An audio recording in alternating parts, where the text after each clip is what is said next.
Hello, and thank you all for joining us today. My name is Terica Carrington, and I am VP Legal Policy and Copyright Counsel with the Copyright Alliance. The Copyright Alliance is the unified voice of the copyright community, representing the interests of creators all across the spectrum of copyright disciplines. Our organization is dedicated to advocating policies that promote and preserve the value of copyright and protect the rights of creators and innovators. In line with our mission, we're happy to host today's panel discussion, Creative Enterprises, Small Business, Big Impact.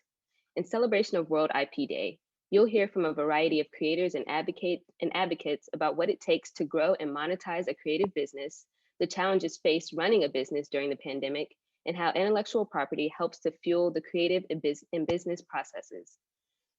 Moderating today's discussion will be Danielle Van Lier, who is the Assistant General Counsel at SAG-AFTRA. I know I'm excited to hear what insights our panelists have to share. So without further ado, let's go ahead and turn things over to our moderator, Danielle. Thank you, Terica, and thank you to the Copyright Alliance for hosting this. As mentioned, I'm Danielle Van Lier. I'm Assistant General Counsel for Intellectual Property and Contracts at SAG-AFTRA. SAG-AFTRA is a labor union representing media professionals across the gamut, from actors to broadcasters to influencers. And a lot of our members are small and medium creators, in addition to their on-screen work for larger creators. In addition, I am a photographer on the side in my spare time, although I'm still just getting started in that. And I come from an artistic family. My grandfather was a studio violinist, a concert violinist, and both of my cousins are artists. One is a fine artist and the other is a tattoo artist. So I'm going to allow the panelists to introduce themselves, starting with Janet Hicks. Sure, thanks Danielle, and thanks to the Copyright Alliance for inviting us. My name is Janet Hicks. I'm Vice President and Director of Licensing at Artists' Rights Society. We're a member of the Copyright Alliance, and we're an agency that represents the rights and permission interests of over 100,000 visual artists. That would be painters, sculptors, illustrators, etc. So basically, we are a small business that represents thousands of other small businesses, and that's what we consider our artist members to be. Thank you, Janet. Next up, we have Kik Lee. Hi, my name is Kik Lee. I'm the founder and executive director of the Cincinnati Music Accelerator. We are an organization that helps musicians, music creatives, just monetize who they are in our ecosystem. I also am a music producer and composer as well. Thanks, Kik. Next will be Rachel Lackey. Hi, I am the founder of Green Pea Press Printmaking Studios in Huntsville, Alabama. I started 10 years ago as a way to provide equipment and resources to local artists and also educate the community about printmaking. And now we have over 30 member artists and 2 locations for all types of printmaking. And we also do custom orders for clients. We design and print items for them, as well as sell our own line of products in our retail shop and sell our artist members' work on consignment. Thanks. And last but not least, Ryan Edwards. Hi, thanks. My name is Ryan Edwards. I'm a principal and co-founder of MASARY Studios based in Boston. We make new media artworks, combinations of sound, video projection, animation, interactivity, and performance at various scales, often in public and often site-specific. All right, thank you, Ryan, and thank you for everybody for those introductions. So let's get into the questions. Obviously, 2020 was a hard year for many due to the pandemic, and that includes the creative community. So why don't you all take a moment to tell us how your business has helped support your community during the pandemic and what you've had to change in the way you do business due to the pandemic. And on this one, we'll start with Rachel.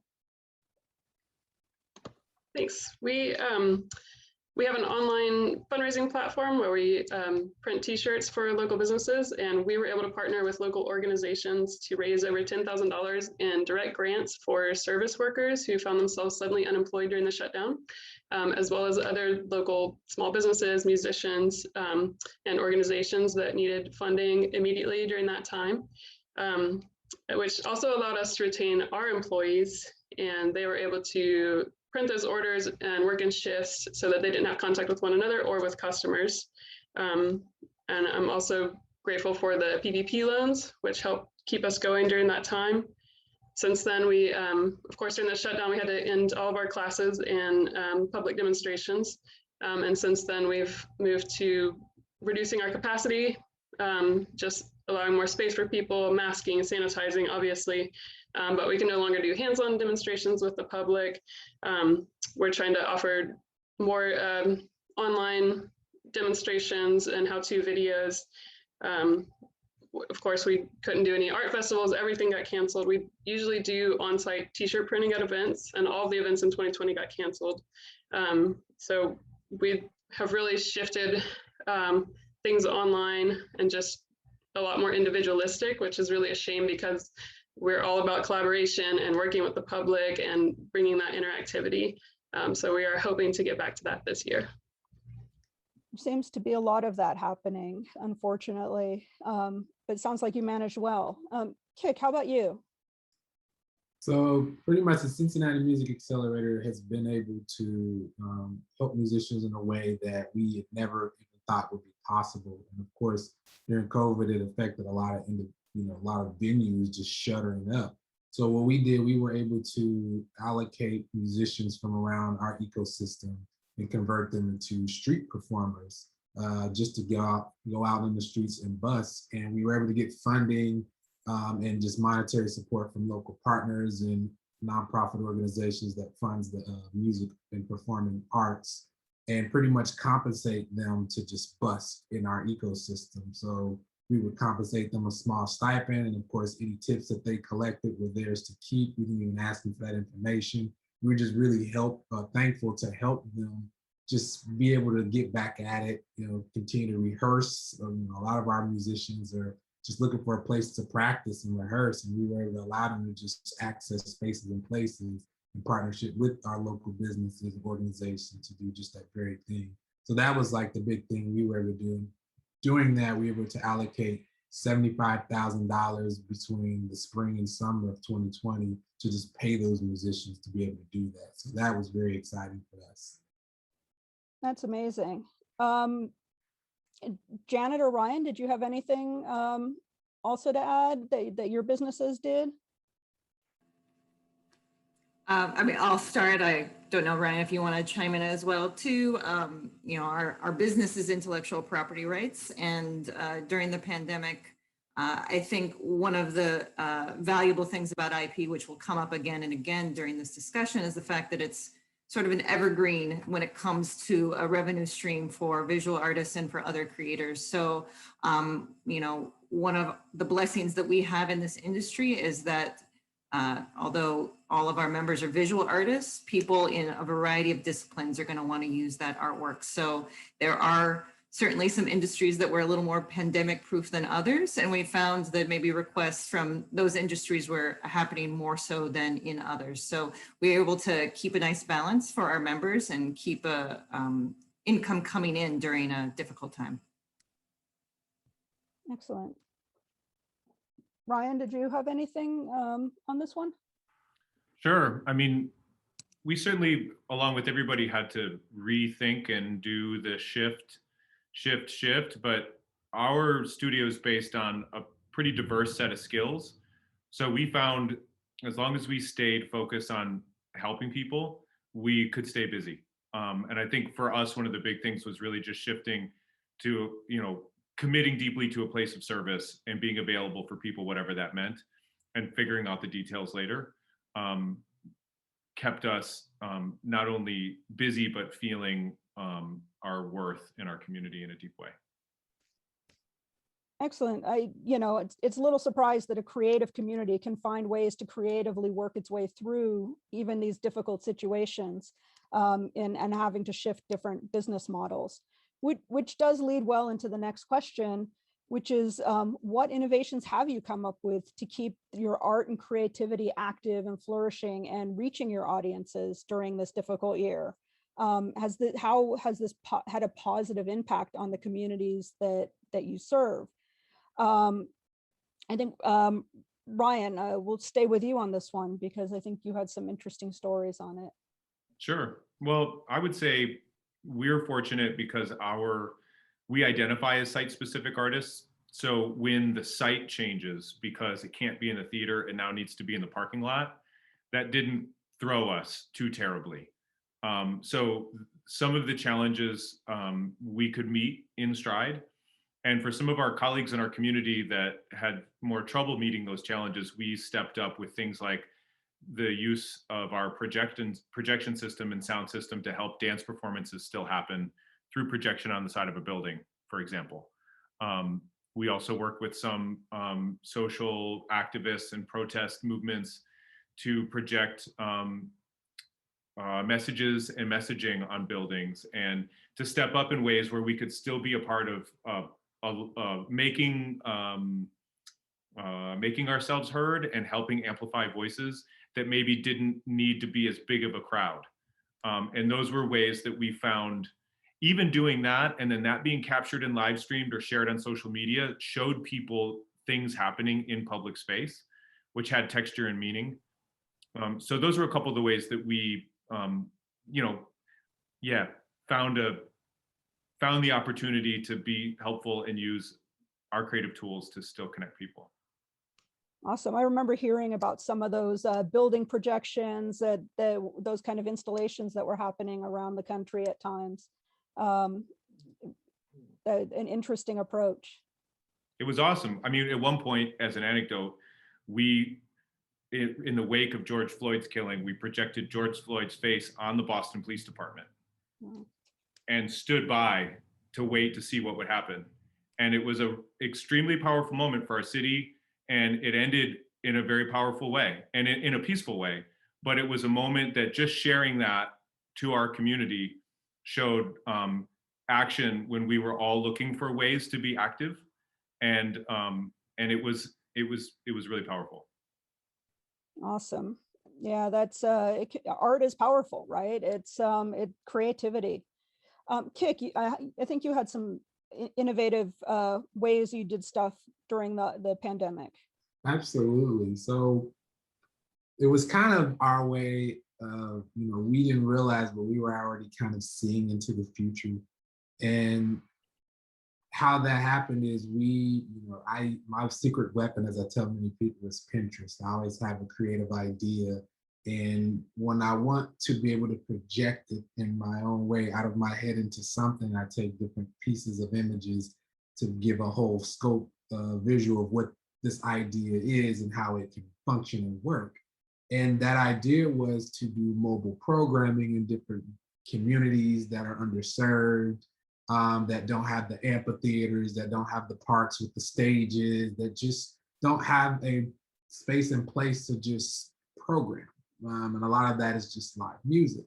So we were able to raise funding to get a mobile stage trailer that's 8.5 by 24 foot high and wide. And through that, we got it right in the middle of COVID. And it was actually a great moment because it arrived, and we instantly, the moment we shared it on social media, people were wondering, where are you taking it? How can we be a part of this? So we were then able to actually go to these areas, these spaces and places such as parking lots and these grassy parks, and be able to enrich and enliven them through musical programming through this mobile stage trailer. We also were able to host panel discussions, safely and socially distant, to allow people to, get advice on how they can survive and thrive creatively, but also to even just do tips and tricks about plants.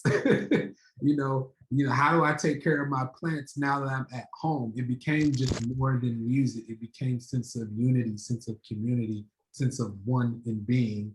And that was our way of contributing to our community and our ecosystem to help it grow. Again, to go to these communities and activate in spaces and places that are tremendously underserved. So that was a big way of us in its own self of helping enliven and enrich our ecosystem. That's awesome, and much needed during this difficult time. Rachel or Janet, did either of you have anything that you want to add? No need on every question if you don't, but sure. Yeah, no, I'll jump in. Over the discussion, I'm thinking about ways that we had some outreach with some of our clients, and of course during the pandemic, all visual art just became something that you look at online rather than something that you go see at a museum or at a physical space, which was very detrimental to a lot of our artists. So we worked closely with a lot of museums with a focus on maybe some of the smaller museums that we could, to really try to make it easier for them to bring that artwork that they have in their collections online, work out arrangements to make it easier for them to clear rights for those and give them more favorable rates to do so, because it was, you know, very important for us, very important for them, and very important for our members to continue to have that dialogue with the community and to show beautiful work.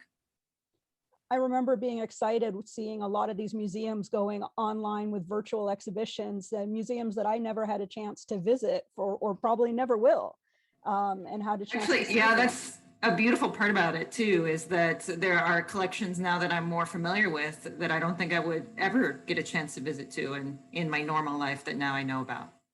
Yeah. So that, let's shift gears a little bit to some common misconceptions about art and creativity. What are some of the common misconceptions that all of you have encountered regarding creators and the arts? And Rachel, we'll start with you. Yeah, I think one of the things we battle, particularly in the South, but I think it's all over the United States, is that visual artists' labor is not valued. Our studio is located inside Low Mill Arts and Entertainment, which is the largest private art center in the nation. And we have over 200 working artists under this roof. And we have a big mural painted on the side of the building that says "Art Works Here," because that's something we're constantly trying to promote, is that artwork is work. And all of the studios here are open so that anybody can come at any time and see artists working in their studios, come in and speak to them about that. And it's just to kind of combat that idea that once, you know, things sort of just appear out of nowhere. It seems like once something is created, people just think it's there for the taking. You know, it exists, and nobody ever thinks about the work that went into creating that visual element, you know, or that piece of music that is especially online, that it's just there for harvesting. Yeah, especially teaching a law school class, even hearing law students say, well, it's on the internet, anybody can use it. It's like, no, it doesn't work that way. Which probably leads to Janet and some of the licensing and IP rights. How about you? What are some misconceptions you've encountered? Yeah, well, playing off what Rachel's already said, you know, I think that visual artists are, you know, a very special breed of IP holders here in this group. I mean, obviously musicians and others have special concerns for their rights, but there's this very outdated idea of the starving artist that still persists, that maybe if you've taken on this role of becoming an artist in your life, that it's maybe part of a hobby or part of a side hustle, or, you know, something that's less than an actual job, which is really unfortunate. And I see that sort of played out in certain ways. I work a lot in, let's say, film or TV uses, where I think a production company would have no problem or no question about the fact that if they wanted to use a song in their film, they would have to clear rights and pay a licensing fee. But they'll come to us or to our member artists thinking, wouldn't this artist love the exposure of having the artwork featured in the background on this or referenced here? You know, we can't offer an additional fee. It's really too bad. And one of the reasons why we, you know, recommend artists to join an agency like Artist Rights Society, because we do try to get that fair market value for our members for a variety of uses, so they don't have to feel like they need to accept something that's not worth their time and energy. I see that a lot online in particular, and I see a lot of discussion on social media telling young artists, don't do it just for credit, you know, and yelling at people who ask people to do stuff just for credit, because, you know, they should be charging for it, and they're undercutting other artists who will charge for it as well, you know, because they're just so eager to be working. And I think we see that with our members as well, you know, and it's part of why we have a union, is to ensure people are protected from. It's a great point, because you're part of this whole ecosystem. So with, you know, if you waive your fees, it really sort of makes it so that it leads to other people doing the same thing. We'd like to have a strong unified front. And Ryan, how about you from your area of art and work? Sure. I think an interesting point for us is even imagine a presenter that presents our work, or a curator, and we create an installation or a performance and there's photos of that. It's frighteningly common for that presenter to then use those images in next year's brochure or on their website. And while that might not be the formal piece, framed as such, or, like a duration of 4 minutes or something, it still is representative of our work.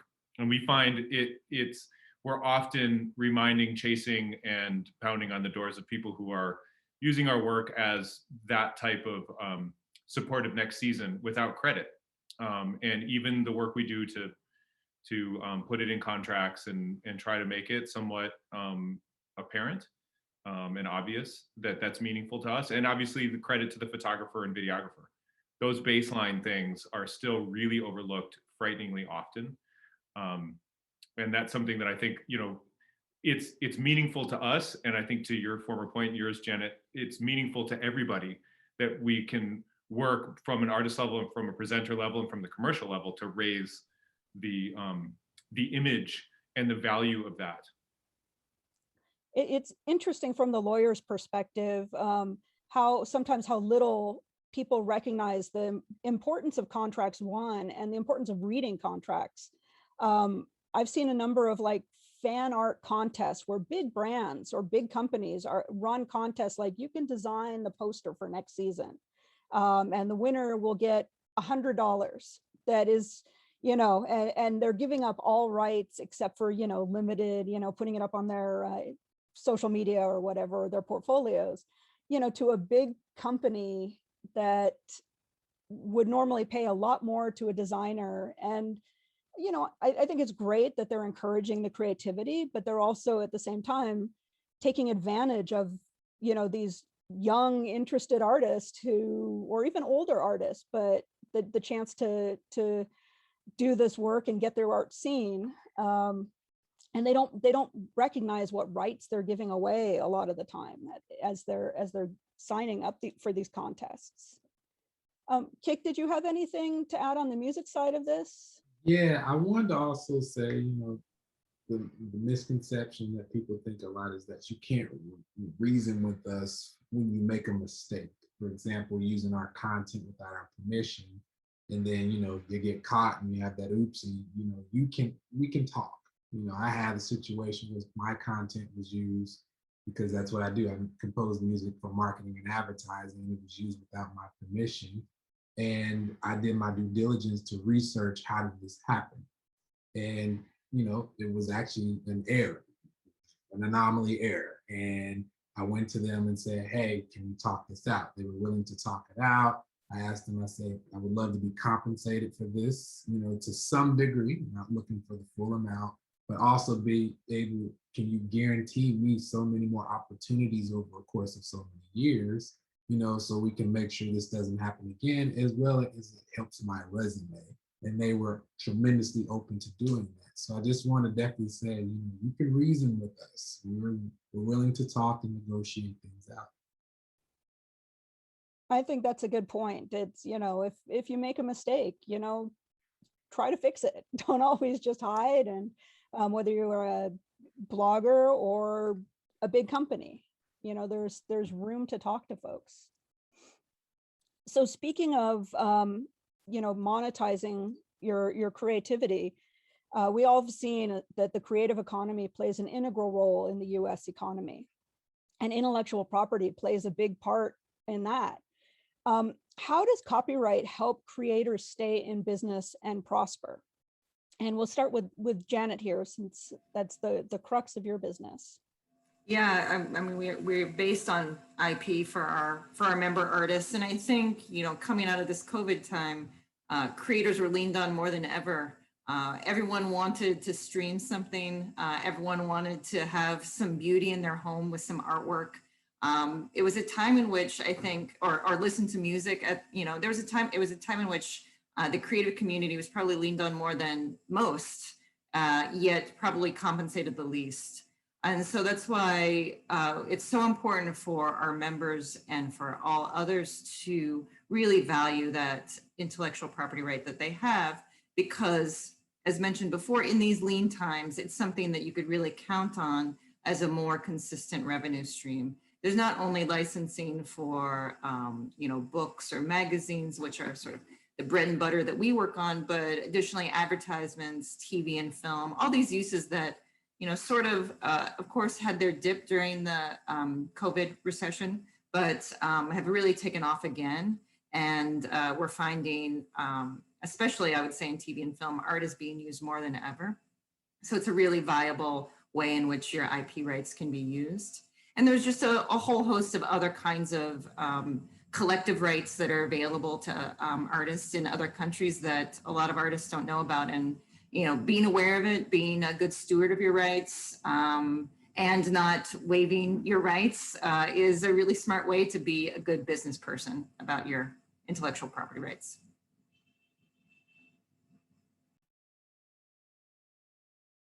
People often forget the business side of the business of creativity, I think. Rachel, how about you? How does copyright help creators in your field?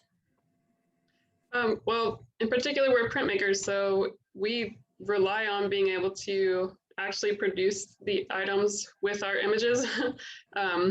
Not to say that we wouldn't also license, I'll be looking into that. But if somebody the next town over is able to just take those and produce the same t-shirts, with the same design, then we've lost all that income. It helps us with the integrity of our designs. We really pride ourselves on doing all original work. And we often, in the custom order side of things, we'll have people, show us something on Etsy and say, we want you to make this for us. And we always have to say, please go to the artist and have them make it for you. That is why it is on Etsy. Intellectual property is really important with, just keeping the creative economy running, and encouraging us to keep making original designs rather than people who find it really easy just to steal others' creative work. Yeah, believe it or not, my tattoo artist cousin has had tattoos that he designed stolen and turned into like these fake tattoo sleeves. And how tattoo is such a gray area of copyright, right? So how do you even protect against that? And you had somebody out there, merchandising off of his original art that he created in collaboration with someone that was on their body, and someone is selling it now. Kik, how about you on the music side? Yeah, I mean, there's so much value in owning, of course, your intellectual property. My experience is because I own pretty much everything, all my masters, everything that I've composed and created, a lot of platforms, such as YouTube and Instagram, things like that, allow me to see analytics in a way that most content creators would not be able to access. It also gives me more of a voice and a say of how my content is controlled, what can be done with it, who can view it, how many times it can be viewed, how many times it can be used and played through an advertisement or on the radio and things like that. So I'm very big advocate of making sure and always telling people, make sure you get your IP together. Make sure you go to the copyright website and just get your things registered and things like that. If you're having trouble, there are a lot of pro bono organizations within your communities that will help you make sure you protect your content. Now, it won't pay your fees, but it definitely will be willing to help you, just get your ducks in a row and take care of your back end. So again, I'm a strong advocate of just making sure your IP is protected, that you own it, and that it is yours. So you can definitely control it, as well as your, those that come after you in the future, your son, your daughter, your grandkid, you never know. It may come a time where they're going to need you to do your part so they can continue to enhance your legacy and keep it going. And that's a good point, that the duration of copyright is extended so that it does benefit succeeding generations of your family to benefit from it. Ryan, how about you? I know you're more on the patent side as well, but you also are on the copyright side. How does IP, we'll say more broadly, help creators stay in business? I think as I'm listening to everyone share here, one of the things that hits me is, I would argue everyone appreciates copyright, thinks it should be a thing. The issue is actually that at a small business level, we operate on such small margins that the issue of the time it takes to chase or the lost revenue can mean profit and loss for a year, can have dire consequences. And I think it's as much an argument about the value of small business and about the value of art as small businesses and small creative practices as it is, do the laws and the enforcement mechanisms work across all scales of business? And I think that's where maybe some of the interesting part of the discussion is are the rules and regulations and mechanisms for big business all supported for small businesses, or are there actually some type of a way to address that so that it works for us at small and growing business level? I think we're going to get into that in a little bit more detail in a little bit. I think that will be a good segue to that particular question. Rachel, did you have a little bit more you wanted to add? Yeah, I just wanted to add that as more and more jobs are getting automated, this is actually making creative workers more valuable. But at the same time, AI can't copy creativity. That's the one thing that we can preserve and going forward. But it does make it easier to steal others' work. And so that's something that's getting easier and easier, especially since so much is going online. I mean, we've talked about this past year, everybody had to resort to streaming and, even museums posting their collections online and things like that. So that's one way that hopefully IP and copyright is protecting those artists. And like Ryan said, we just need to make sure that it is working for everybody. Yeah, I have a number of friends who are small artists who sell T-shirts, for instance, in their, various print to order shops, and they're constantly having to run around doing takedown notices on these other sites that, use bots to scan and pull down stuff and put them up elsewhere. And it seems, at least from the outside looking in, it seems like a never-ending cycle of having to chase that. It is. Absolutely. Yeah. Which brings us to the next question, which is playing off of the last one. How has copyright and other forms of IP helped sustain your business specifically? And why is copyright important to that work? So, playing off the broader question of how does copyright help creators, how has it helped you in particular? And Rachel, I think you touched on this a little bit before, but if you want to elaborate. Yeah, I did. And again, this is what I hope we'll get into later, but in theory, it does protect us from those corporations or individuals that would try to profit from our creative labor. But yeah, again, the putting into practice is the issue for us. Yeah. Ryan, how about on the patent side in particular? Sure. Well, we were pleased to be awarded a patent for a piece of technology that we applied to an artwork.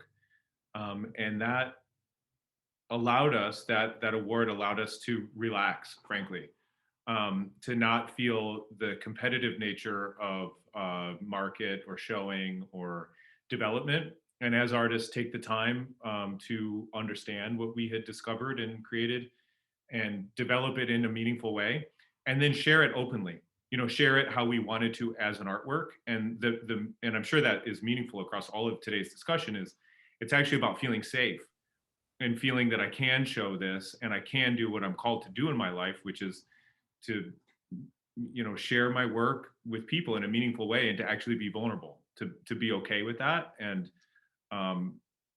to do that with confidence, to talk about it openly, to share, to explain how it works to people, to do all the things that that I'm sure we as humans and community members want to do. to do that with less concern about someone, stealing it, marketing it, monetizing it, and it gave us considerably more security in that way. And I would also say too that it was through a fantastic the Arts and Business Council of Boston and Volunteer Lawyers for the Arts, which is part of the avenue that we were introduced to this community here, that advocated for us and that had the resources for us, because otherwise that would have been out of reach. We didn't have the resources to even begin to understand what was there for us. So this community has served us certainly in that way, and it's meaningful to be able to say that.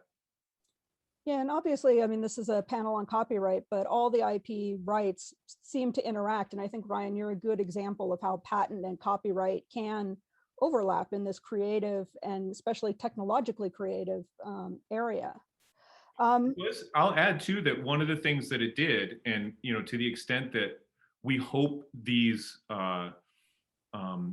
programs, maybe writ large, are useful, the ability for us to share that artwork openly was monetized. It allowed us to grow. It produced jobs for us, for the people we worked with. It actually was an economic driver in a big way, not just for our studio, but for our community.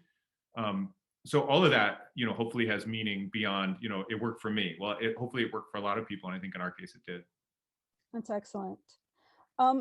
Janet, licensing is your main business. So how has copyright, how does it help in your business?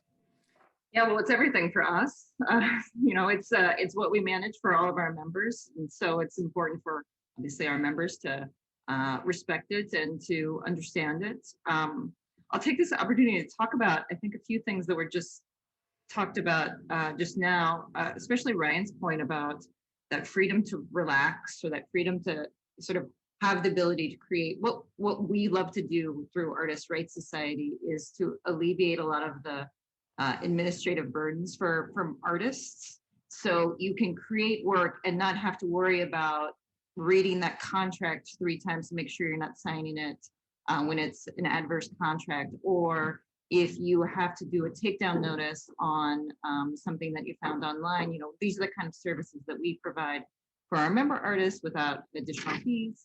And it's something that I think is something that is so detrimental to a creative mind, to have to stop and shift gears in order to focus on these sorts of burdensome tasks that, we want creatives to be creative. So that's one of our main focuses.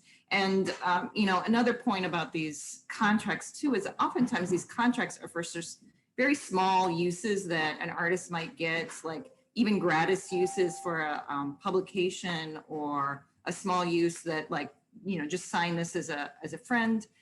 We really stress that it's so important for those members to send those agreements over to Artists' Rights Society so we could look at them, because it's often those uses that you're trying to do to be kind to someone else, to be kind to a client, that will tend to be adverse and put your work in a variety of different places that you didn't really expect. There's nothing I hate more as on the contract side of my practice than getting a contract from somebody that tells me, oh, it's just 1 page, it's a simple contract. Those 1-page simple contracts are often the worst, because they're simple, easy to read, but they grant away a ton of rights sometimes, or they don't cover the protections you need. Yeah, completely deceptive. So, I think a lot of people feel like they're confident in signing something like that when they shouldn't be. Yeah. And, even as a lawyer, I hate reading legalese, and it sometimes makes my head hurt. I can only imagine some of it from the non-lawyer perspective, as you said, taking artists out of the creative side and having to focus on stuff that is I like to think it's creative sometimes, but it's the farthest thing from creative as you can get sometimes. So we talked about infringement throughout and the challenges of protecting copyright. So, I want to get the group to talk a little bit about some of the challenges you've had regarding copyright infringement and why it's detrimental to your business. I know we've touched on this a little bit throughout, Also areas where you think the copyright system could be improved. And, you know, I'll note from the onset, a couple years ago, there was a Supreme Court case that held that a copyright in a work has to be registered before you can even bring suit, which really, I know, upset the apple cart a bit, because up until that point, people would bring infringement suits while their copyright application was pending. And it can be a very long time from the time you file your application to the time it's actually registered, although I know the Copyright Office is working very hard to improve that. But can you talk about you know, areas where you think the system can be improved, why infringement is detrimental? And, you know, we'll start again with Janet, who, since you deal with licensing all the time. Sure, and as I mentioned before, we deal with infringements all the time. Obviously, things like uses that occur online without permission are often our only recourse is to have it removed. And sometimes that's only for a short period of time before it gets put up again somewhere else. So obviously that is a huge concern and a huge waste of our time and giving no compensation to our members. So that's an issue that I think some other people on the panel will expand on more. But I sort of wanted to take this opportunity to talk about how we at Artists' Rights Society are trying to expand rights for artists, including additional rights for additional revenue streams. So not just focusing on unauthorized uses, but also trying to expand rights that include rights they have in other countries, like resale rights.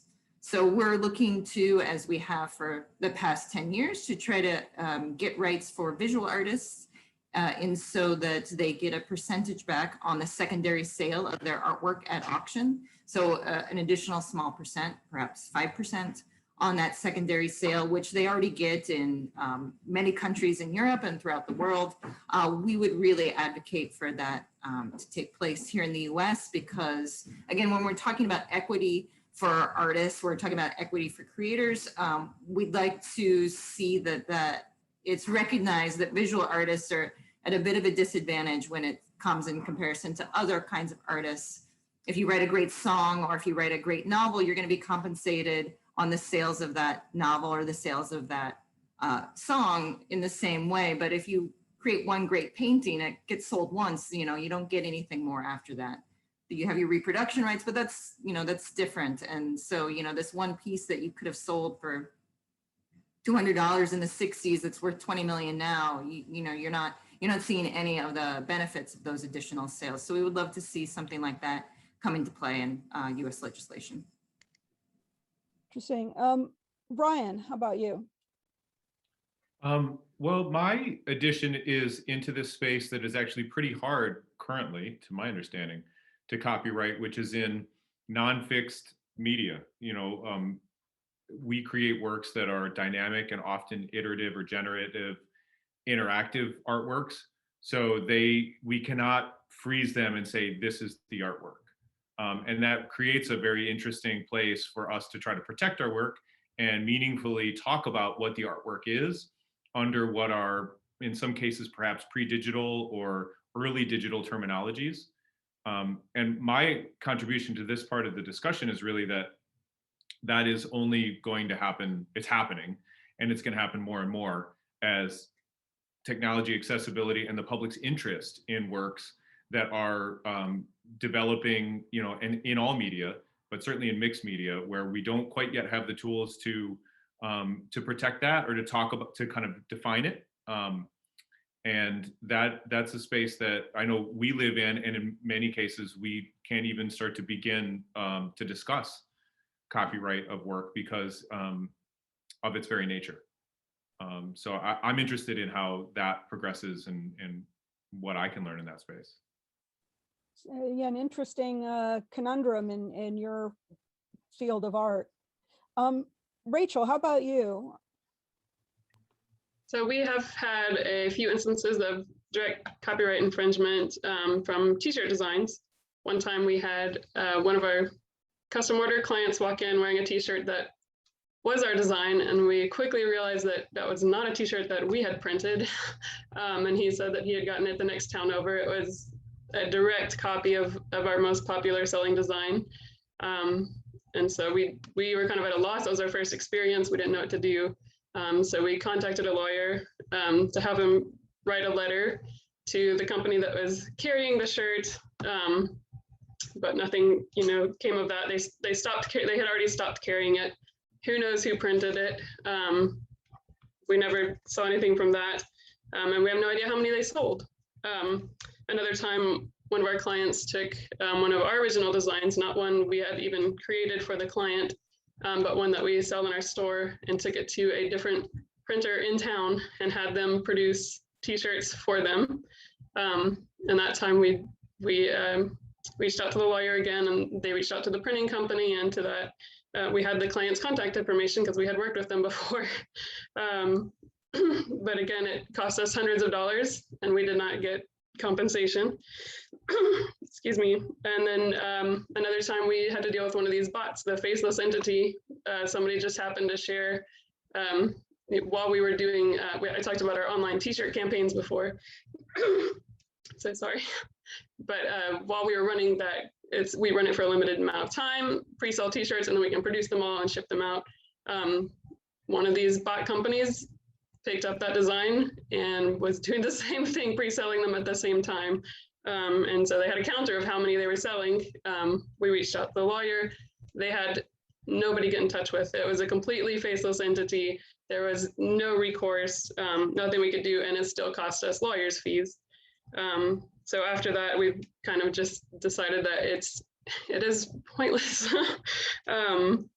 So here are my issues with copyright registration I would like to share as a small business and an independent artist. And I also spoke with a lot of our members who are independent artists, none of whom have registered a copyright. So some of the issues are as minor as, the website is constantly crashing. The design on the website, hire a designer while we're talking about artists. But it's difficult to navigate, it's difficult to understand. And even the last time I pulled it up just to recheck, it said this browser is optimized for Firefox, or this website is optimized for Firefox browser. And I thought that seems really strange. So I looked it up. Firefox has like 8% of the market, whereas Chrome users are 60% of the market. Why? Just something as simple as that would make it more accessible to people. Anyway, but there are plenty of major issues to deal with. So the current system definitely favors large corporations. There is no reasonable avenue for small entities to pursue infringement cases, not the least being that lawyers aren't even interested in taking them on because it's such small peanuts in return, it wouldn't even cover their fees. It makes it pointless to register the copyright, which in turn, as you said, makes it impossible to pursue, because if a large corporation did infringe on our copyright or infringe on our imagery, we couldn't even take them to court, even if it did promise a large return, because we hadn't registered the copyright. It seemed pointless, and now it is actually impossible to pursue. The other thing, and infringers know that, they take full advantage of that. They know you're not going to pursue them, and that's a lot of times, if you reach out to them and you actually get a response, it's "so sue me," because they know that you can't. The cost for graphic works is really prohibitive. It's gone up again. It is $65 for a work, a single graphic work, whereas with photographs, you can register a group registration of 750 works under a single registration.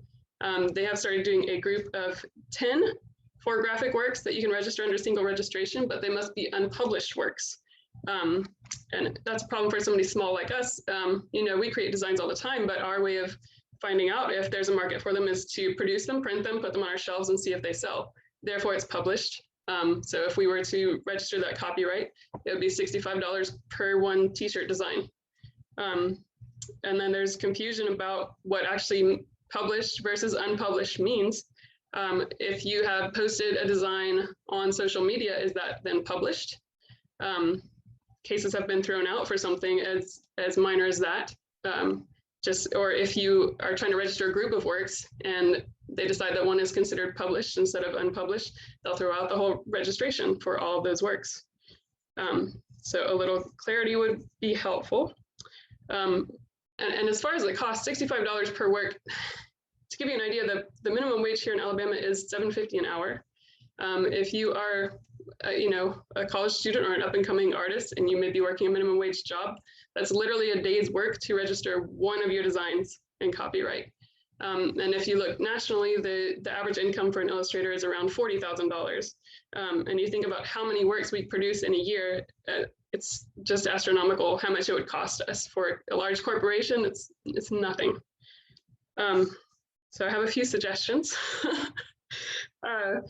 If you would just increase the number of works allowed in a group registration for graphic works, or also allow published works in group registration. Either of those things would go a long way to making it feasible for smaller artists and small companies to register copyrights, or just lower the cost. One thing that's been proposed is a provisional registration, where artists could register a group of works for a very low fee, but it wouldn't require the Copyright Office to actually examine those works unless an issue arose. If an issue arose, then you can pay more and have the Copyright Office examine it to make sure that, to verify that registration. But in the case of infringement, it would date back to the provisional registration, which is very important, as you mentioned, for bringing a lawsuit. It has to be registered before the infringement happens. So that would also go a long way to making it feasible to pursue this. Another suggestion is to integrate the registration process into workflows. So designers could, as soon as they complete a design, if they're using software, they could they could register it through the software before it's published, before it's sent to the client. If you could just make a little integration, that would be something really simple and a really easy way to make sure you get it before it's published. So at least, some sorry. Great suggestions, and a great, as a photographer myself, I haven't registered my own copyrights, but, as an attorney, I haven't registered my copyrights because of the difficulty and time it takes. And I get that for sure. So we've got one final question that was sent to us. And this was, recently some countries have proposed waiving IP rights in response to the COVID vaccine availability. And obviously the vaccine is covered by patent, but this proposed waiver goes beyond that and encompasses copyright and other rights as well, including trade secrets. So that brings a broader question. And we've got about a little bit over 5 minutes left, but this broader question of how would the suspension or lack of copyright globally impact your businesses? And we'll start with Janet on the enforcement and licensing front. Sure. Well, I could certainly understand this call to perhaps suspend patents on things such as vaccines, as we're in a very critical emergency time right now. But I would not think that this would be necessary to extend to intellectual property rights for the creative community. And we would, for all the reasons that we've already given in this presentation already, we would be hard, it would be a very difficult situation for us to lose the power of our intellectual property.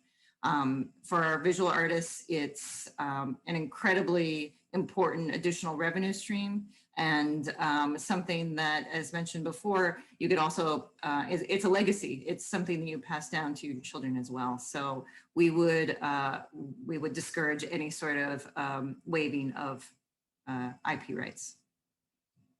Anybody else have any thoughts on that point? Yeah, I'll just reiterate the point I made earlier, which is that it's important.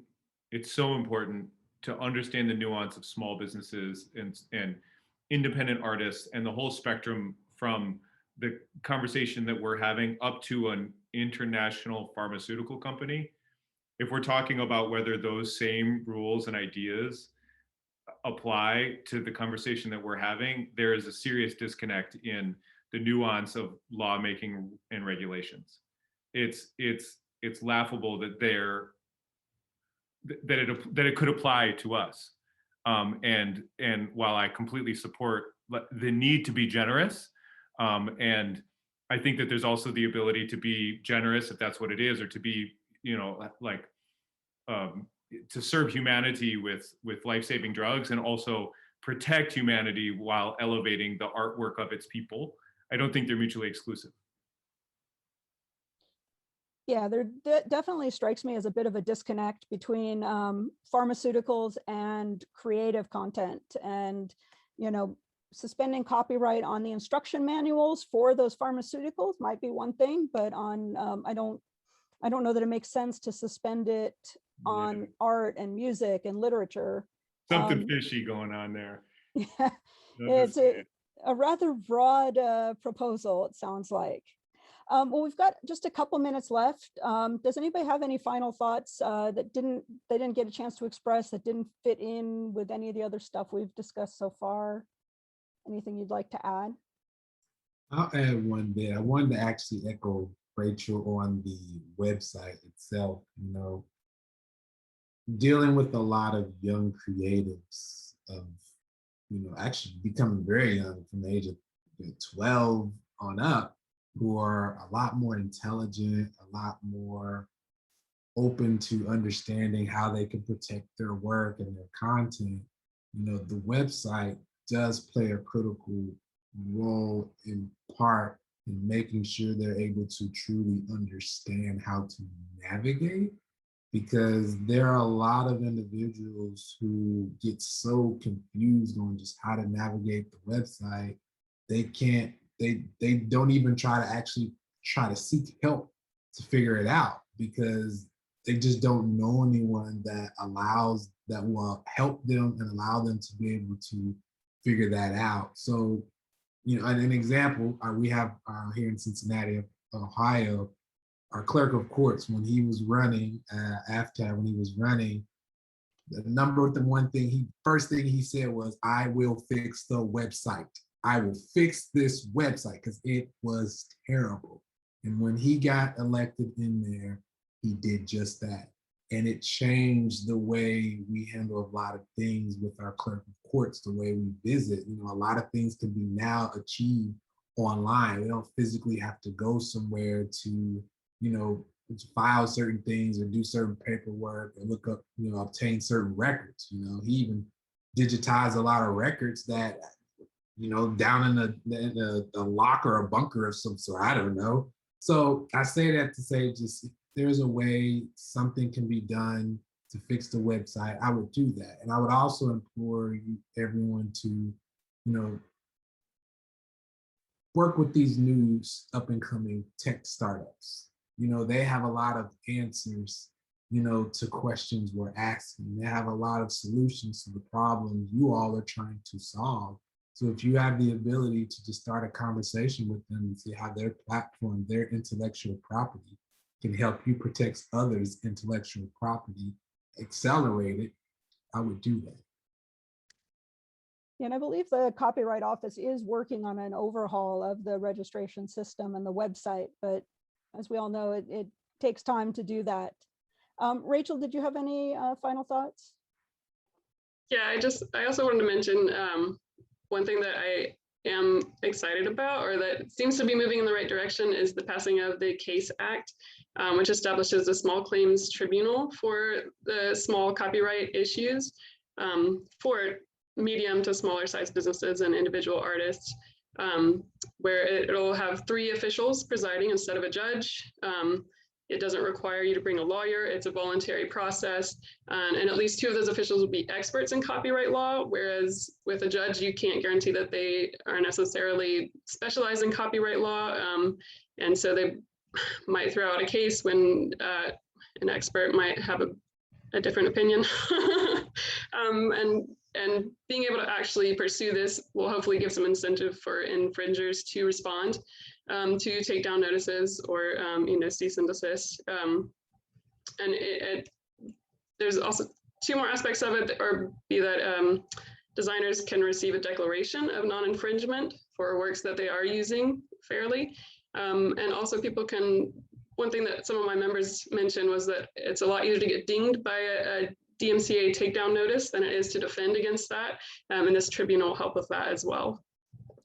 Yeah, I've heard some people speculating that the CASE Act is going to be a game changer for small and medium creators. We're hoping so. Yeah, well, I think this has been a really interesting conversation from the perspective of small and medium business owners. And I think, you all have very clearly demonstrated how important IP is to your day-to-day life and your business, and to others similarly situated to you. So I want to thank all the panelists for your time today and your insight on this. And also thank you to the Copyright Alliance for hosting this panel. Thank you so much for having us. Thank you. Thank you. Thanks.